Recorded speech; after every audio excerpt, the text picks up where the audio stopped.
स्वागत करती हूँ आप सभी का बच्चों आपकी अपनी हिंदी व्याकरण कक्षा 4 की कक्षा में।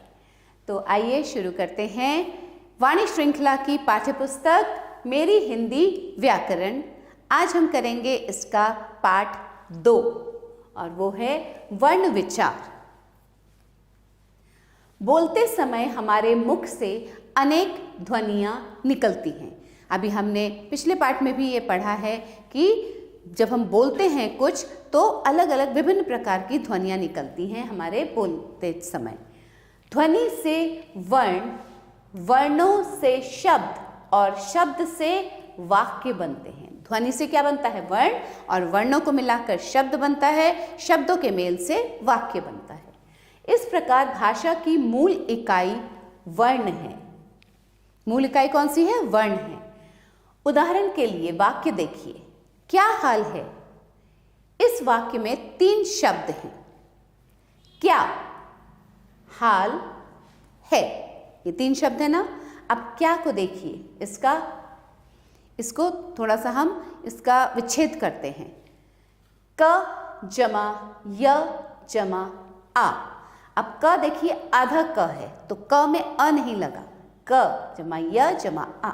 अब हाल में ह जमा आ जमा ल जमा अ, और है में ह जमा ए। ये सभी शब्द ध्वनियों के मेल से बने हैं। ठीक है, इनमें अलग अलग विभिन्न प्रकार की ध्वनियाँ सुनाई दी ना आपको जब मैंने बोला। भाषा की सबसे छोटी ध्वनि को वर्ण कहते हैं। सबसे छोटी जो ध्वनि होती है उसे कहा जाता है वर्ण। वर्णों के भेद। वर्ण 2 प्रकार के होते हैं। स्वर, जिन वर्णों के उच्चारण में हवा मुंह से बिना किसी रुकावट के निकलती है उन्हें स्वर कहते हैं। स्वर संख्या में 11 होते हैं। जब हम किसी भी वर्ण का उच्चारण करते हैं और हवा जो है हमारे फेफड़ों से निकल के सीधे हमारे मुंह से बाहर आती है, बिना किसी रुकावट के निकलती है वो उच्चारण जो हम कर रहे हैं वर्ण का, वो बिना किसी रुकावट के बाहर आता है तो उसे कहा जाता है स्वर। और ये संख्या में 11 होते हैं। अ आ इ ई उ ऊ री ए ऐ ओ औ। तो इनमें कोई रुकावट नहीं आई ना। अंग, अ तथा अह भी वर्ण के अंतर्गत आते हैं। इनका स्थान स्वर के बाद और व्यंजन से पहले होता है। स्वरों के बाद और व्यंजन से पहले अंग, अ तथा अह का उपयोग होता है। अंग, इसे अनुस्वार कहते हैं। ये देखिए, ये जो अ के ऊपर बिंदी लगती है इसे अंग कहा जाता है और इसे कहते हैं अनुस्वार। जैसे अंक, रंग, मंच आदि। यह है अ, इसे अनुनासिक कहते हैं। जैसे दांत, चांद, कांटा आदि। अह, इसे विसर्ग कहते हैं। इसे ह की तरह बोला जाता है। जैसे अतः, ह की आवाज आ रही है ना अंत में, अतः, प्रातः, पुनः, स्वतः आदि। अब अतिरिक्त जानकारी कुछ लेते हैं। आ, बड़ा आ, इसके ऊपर बिना बिंदी वाला जब एक चांद बनता है, यह ध्वनि अंग्रेजी भाषा से हिंदी भाषा में आई है। यह आ तथा ओ के बीच की ध्वनि है। इसका प्रयोग अंग्रेजी शब्दों के शुद्ध उच्चारण के लिए किया जाता है। जैसे बॉल, बॉल, डॉक्टर, ये सब अंग्रेजी के शब्द हैं। ऑफिस, कॉलेज आदि। अब पढ़ेंगे हम मात्राएं। अ के अतिरिक्त अन्य स्वरों के कुछ चिन्ह होते हैं जिन्हें मात्राएं कहते हैं। अ स्वर में कोई मात्रा नहीं होती। जब अ लिखते हैं तो वो उसे अ ही लिखा जाता है, उसके साथ कोई मात्रा नहीं होती। अ, अब पढ़ेंगे यहाँ इधर स्वर लिखे हुए हैं, फिर मात्रा और ये शब्द। अ, कोई मात्रा नहीं। अब, कब, तब। ठीक है। अब आ की मात्रा, इसमें मात्रा कौन सी आई? ये मात्रा, एक खड़ी लकीर। आज, काज, राज। छोटी ई, ये है छोटी ई की मात्रा। दिन, गिन, बिल। बड़ी ई, बड़ी ई की मात्रा है ये। कील, बीन, तीन। छोटा उ, ये देखिए छोटा ऊ की मात्रा। दुम, गुम, बुन। बड़ा ऊ, ये है बड़े ऊ की मात्रा। कूद, दूध, भूख। री, री की मात्रा ऐसे लगती है। कृष्ण, कृपया, गृह। ए की मात्रा। मेला, चेला, ठेला। ऐ, दो मात्राएं। थैला, बैल, फैल। ओ की मात्रा, यह है मात्रा ओ की। Vote, note, coat. औ की मात्रा। और, दौड़, चौकी। आया समझ में बच्चों? अब अतिरिक्त जानकारी। र के साथ उ या बड़ा ऊ, छोटा ऊ या बड़ा ऊ की मात्राएं इस प्रकार लगती है। जब हम र में छोटा ऊ की मात्रा या बड़ा ऊ की मात्रा, बड़े ऊ की मात्रा लगाते हैं तो हम किस प्रकार लगाते हैं? देखिए, र जमा उ, ये बन गया रु।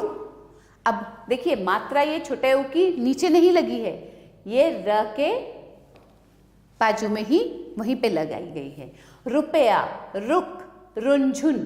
अब र जमा बड़ा ऊ, रू।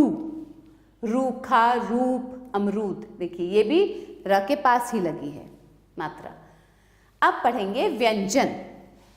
व्यंजन स्वतंत्र नहीं होते, इन्हें बोलने के लिए स्वरों की सहायता लेनी पड़ती है। सभी व्यंजन में अ स्वर मिला हुआ होता है। व्यंजन संख्या में 33 होते हैं। कोई भी व्यंजन स्वतंत्र नहीं है स्वयं में, इसके साथ अ का प्रयोग जरूर होता है। देखिए पढ़ते हैं इसको। क में अ का स्वर आ रहा है ना, ध्वनि आ रही है अ की। क, ख, ग, घ, अंग। च, छ, ज, झ, ञ। ट, ठ, ड, ढ, ण। त, थ, द, ध, न। प, फ, ब, भ, म। य, र, ल, व, श, श, स, ह। सब में अ की ध्वनि आ रही है, अ मिला हुआ है इसमें। हलंत। अब हम पढ़ेंगे हलंत क्या होते हैं। जब कोई व्यंजन बिना स्वर के लिखा जाता है तो उसके नीचे हल चिन्ह, ये हलंत का चिन्ह लगाते हैं। जब कोई भी व्यंजन हम लिखते हैं और उसमें क्या नहीं मिला हुआ है, कोई स्वर नहीं मिला हुआ होता है, अ भी नहीं होता है, तो हम कैसे लिखते हैं? क के नीचे जैसे हमने हलंत लगा दिया, ख के नीचे हलंत, क के नीचे हलंत। ड़, ढ का प्रयोग। ड़ और ढ का कैसे प्रयोग किया जाता है? भाषा में इनका व्यापक प्रयोग किया जाता है। ड और ढ वर्णों के नीचे बिंदु लगाकर ड़ और ढ़ ध्वनियां बनती हैं। ध्यान से सुनिएगा बच्चों, इन्हें भी व्यंजन माना जाता है। ये भी व्यंजन होते हैं, जैसे गुड़, सड़क, सीढ़ी, बुढ़िया आदि। ये शब्द के प्रारंभ में कभी नहीं आते, इनसे शब्द शुरू नहीं होता है। कोई भी शब्द इनके शुरुआत में, शब्द के शुरुआत में ये नहीं लगते हैं। ज और फ ये ध्वनियां अरबी फारसी से हिंदी भाषा में आई हैं। ज के नीचे जब बिंदी लग गई तो क्या बोलेंगे? ज। और फ के नीचे, फ के नीचे लगी बिंदी नुक्ता कहलाती है। अब इसे क्या कहेंगे? नुक्ता। ज के नीचे एक नुक्ता लगाया तो ये बन गया ज। इसके प्रयोग से शब्द के अर्थ में बदलाव आ जाता है। अब देखिए कैसे बदलाव आता है इसके प्रयोग से। देखिए, फ न, फन, सांप का फन। अब फ के नीचे जब हम ये नुक्ता लगा देते हैं तो ये फ न फन हो गया हुनर। इसका मतलब हो गया हुनर या कला। जमाना, जमाना, दही जमाना। कैसे बोला हमने? जमाना। अब ज के नीचे जब नुक्ता लग जाता है तो इसे हम कैसे बोलेंगे? जमाना। जमाना का मतलब दुनिया। संयुक्त व्यंजन। कौन से हैं? क्ष, त्र, ज्ञ, श्र संयुक्त व्यंजन हैं। ये 2 व्यंजनों से मिलकर बने हैं। कौन कौन से देखते हैं? क्ष, क्षत्रिय वाला क्ष जो है, क और षटकोण वाला श से मिलकर बना है। त्र, त के नीचे हलंत, इसमें कोई व्यंजन नहीं है, और र, त्र, ज्ञ, ज और ञ, ज्ञ, श्र, श जमा र, श्र। जब 2 अलग अलग व्यंजन एक साथ आते हैं तो वे भी संयुक्त व्यंजन बन जाते हैं। इनमें पहला व्यंजन अरहित होता है व अगला व्यंजन अ या किसी अन्य स्वर सहित होता है। अब 2 व्यंजन जब एक साथ आए तो उन्हें कहा गया संयुक्त व्यंजन, और उसमें पहला व्यंजन जो होता है उसमें अ नहीं होता, अरहित होता है, मतलब अ नहीं होता उसमें, और दूसरे व्यंजन में अ या कोई और स्वर साथ में मिला हुआ होता है।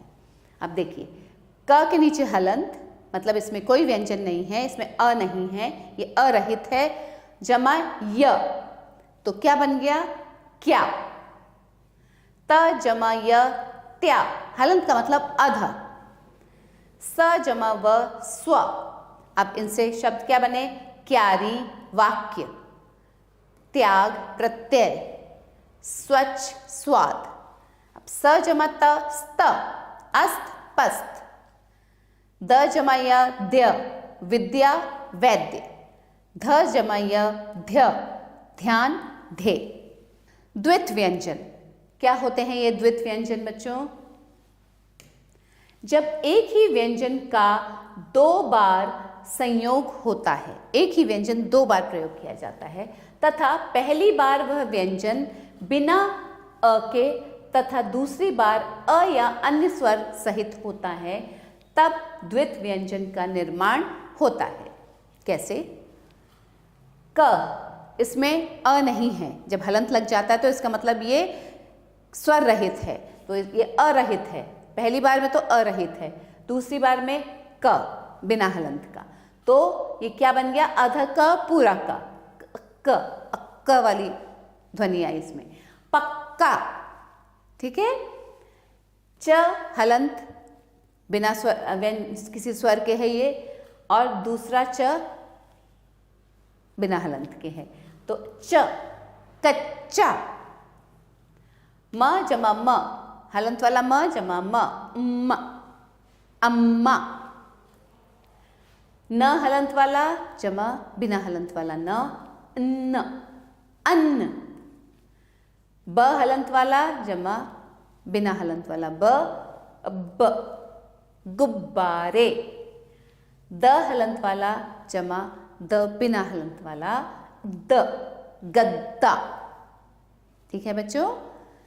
अब र के विभिन्न रूप क्या क्या हैं? जब र से पूर्व कोई वर्ण स्वर रहित होता है तो र उस वर्ण के नीचे लगता है, जैसे क्रम। अब देखिए, क ये क्या है? ये स्वर रहित है, ये क, और र ये भी स्वर रहित है, जमा अ जमा म जमा अ, तो क्या हो गया? क्रम। अब ये कहाँ लगा? ये र कहाँ लगा? उस वर्ण के नीचे, इस वर्ण के, ये क जो वर्ण है इसके नीचे लगा, क्रम। ट ड में र का रूप वर्ण के नीचे इस रूप में होता है। ट और ड में जब हम र लगाते हैं तो इस प्रकार से लगाते हैं, जैसे ट्रक, ट जमा र जमा अ जमा क जमा अ। ड्रामा, ड जमा र जमा अ, आ जमा म जमा आ। जब र स्वर रहित हो तो अगले वर्ण के ऊपर लगता है और उससे पहले बोला जाता है, जैसे कर्म। अब देखिए, र इसमें क्या है? स्वर रहित है। क जमा अ जमा र, देखिए र में हलंत लगा है तो इसका मतलब र में स्वर नहीं है, स्वर रहित है ये। जमा म जमा अ, तो हम कैसे बोलेंगे? कर्म। र को बोला पहले गया, क के बाद बोला गया र, लेकिन लगाया हमने इसके ऊपर, म के ऊपर लगाया उसको, ठीक है। कर्ण। वर्ण विच्छेद, किसी शब्द के वर्णों को अलग अलग करना वर्ण विच्छेद कहलाता है। कोई भी शब्द है उसके वर्णों को जब हम अलग अलग करते हैं तो उसे कहते हैं वर्ण विच्छेद। आइए देखें कैसे होता है वर्ण विच्छेद। मांद, म जमा आम जमा द जमा अ, मांद। ट्रेन, ट जमा र जमा ए, ये तो हो गया ट्रे, न जमा अ, ट्रेन। गत्ता, ग जमा अ जमा त जमा त, आधा त पूरा त, और आ, गत्ता। क्षत्रिय, क जमा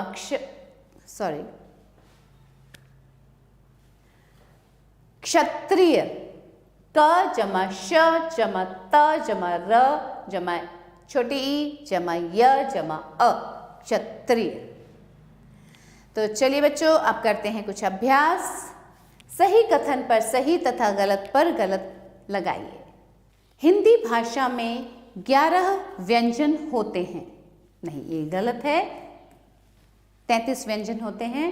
स्वर का उच्चारण व्यंजन की सहायता से नहीं किया जाता, ये सही है। व्यंजन का उच्चारण स्वर की सहायता से किया जाता है, जी हाँ। वर्ण भाषा की सबसे छोटी इकाई है, ये भी सही है।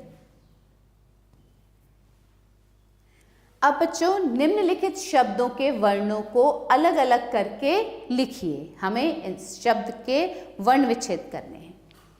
रात, इसका वर्ण विच्छेद कैसे होगा? र हलंत जमा आ जमा त हलंत जमा अ,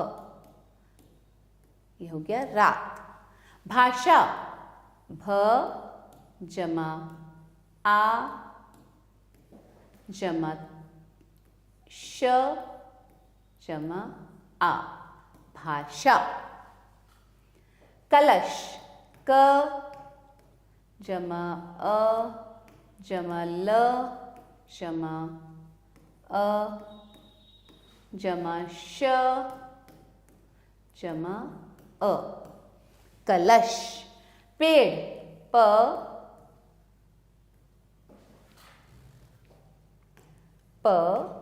जमा ए जमा ड़ जमा अ, पेड़। अब निम्नलिखित वर्णों को मिलाकर शब्द बनाइए। त आ ल आ, क्या बन गया ये? ताला। ग आ य अ, गाय।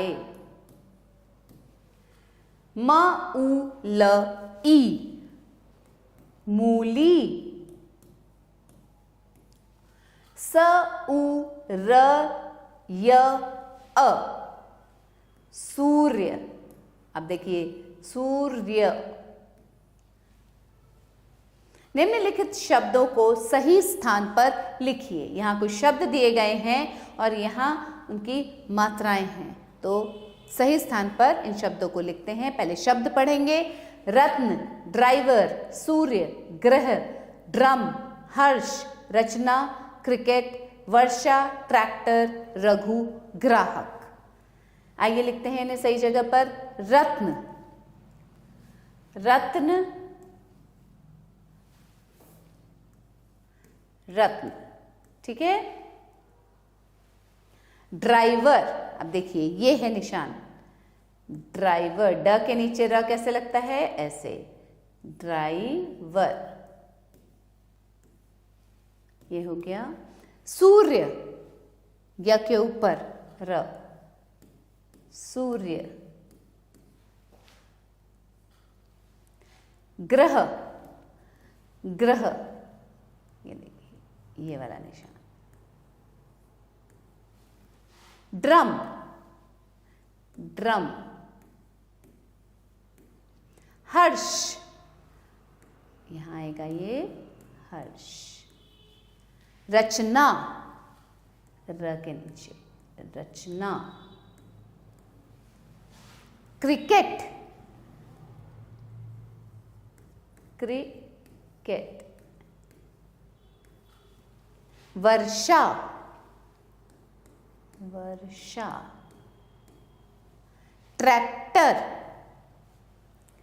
ये निशान यहां है, ट्रैक्टर। रघु, रघु। और ग्राहक, ग्राहक। ठीक है बच्चों, आया समझ में? अब करेंगे हम निम्नलिखित संयुक्त व्यंजनों से बनने वाले 3-3 शब्द लिखिए। ये कुछ संयुक्त व्यंजन आपको यहाँ दिए गए हैं, इनसे हमें 3-3 शब्द बनाने हैं। पहला देखते हैं, अधप य, प्य, प्याला, प्याज, प्यारी। अधन य, न्याय,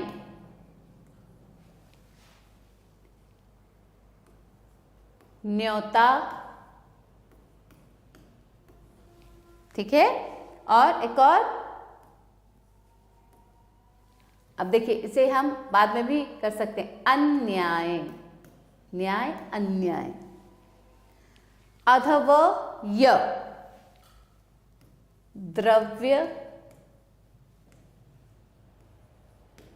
अपव्यय।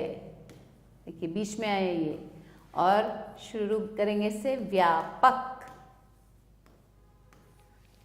अधध य, ध्यान, अध्ययन, अध्ययन। और अध्याय, अध्याय, अध्याय। ठीक है बच्चों, आ गया समझ में?